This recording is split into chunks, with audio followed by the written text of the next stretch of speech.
Chapter 5, West Virginia. We drove through the night with the radio loud and the AC blasting to stay awake. We didn't know where we were going, only that we had to get out of the small town lives that had finished before they'd begun. We told ourselves that if we drove long enough, the path would reveal itself. We stayed in cheap hotels and motels and ate as little as possible. After a week, we reached the West Coast. The sun felt amazing, but no clarity came. We were nearly $1,000 down, and Isaac's car was starting to sound bad. Don't say it, Isaac said over bagels and frosted flakes at a hotel breakfast. I won't say we need to go home, I said, but we do need a plan. We'll know when we're on the right path, he said. The universe provides. 100 miles later, something exploded under the hood of the Civic. The car limped into a small town where a mechanic quoted $800 or $900 in repairs. Maybe this is a sign, I said. Isaac groaned and walked out. We camped in a park for $10 a night. Without a TV, I read the local paper and noticed land listings. Maybe this is it, I said. California's too expensive, Isaac said. West Virginia, then, I said.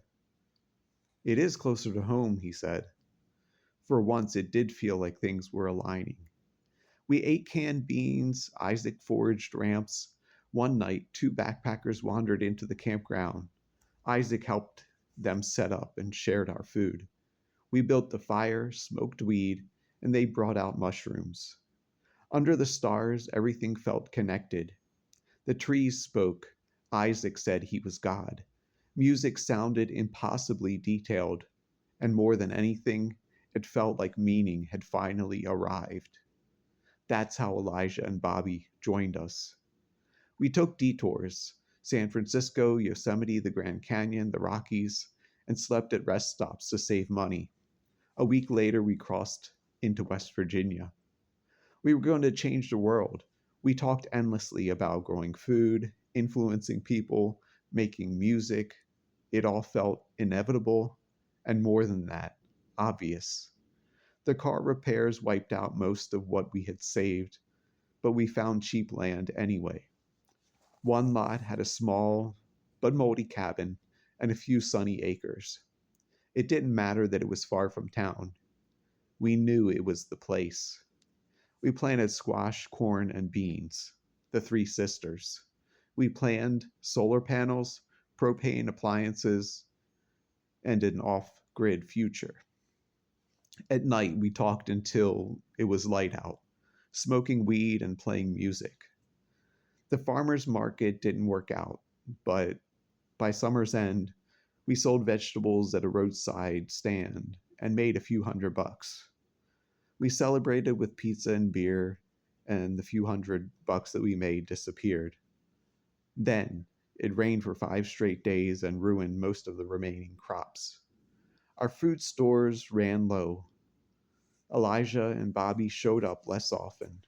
I saw them panhandling once, but never mentioned it to AJ. I applied for a job at a hardware store. You're abandoning the dream, AJ said. I'm being realistic, I said. He stopped talking to me. When the cold came, he announced he was visiting his mom.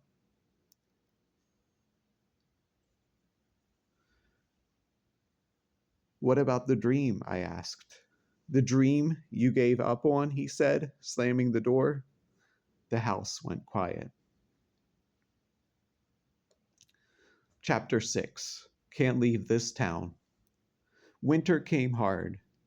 The hardware store paid just enough to keep me fed, but utilities ate most of my check. That's why I started going to the community potlucks. The people were farmers and blue-collar workers. I didn't feel like I fit in, but they never treated me like I didn't. They teased me about my neat clothes and careful way of speaking, made sure I had enough to eat, made sure I came back. It was kinder than anything I had expected. Work filled my days, but it felt like I was just killing time, going through the motions. I learned plumbing and electrical basics because I figured they might be useful. At night, I read about sustainable energy and off grid living and bought canning supplies I didn't really know how to use. I told myself I was still working towards something. Snowstorms hit, one after the other.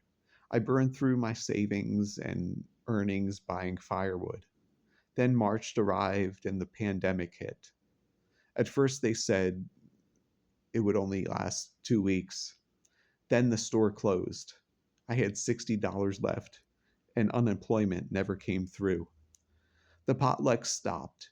The isolation set in.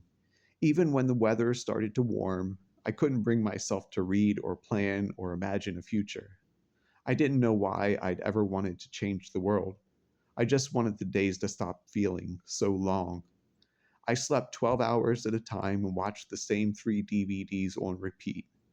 Suicide began to feel practical. I looked up rat poison and pills but never followed through. I didn't have the energy.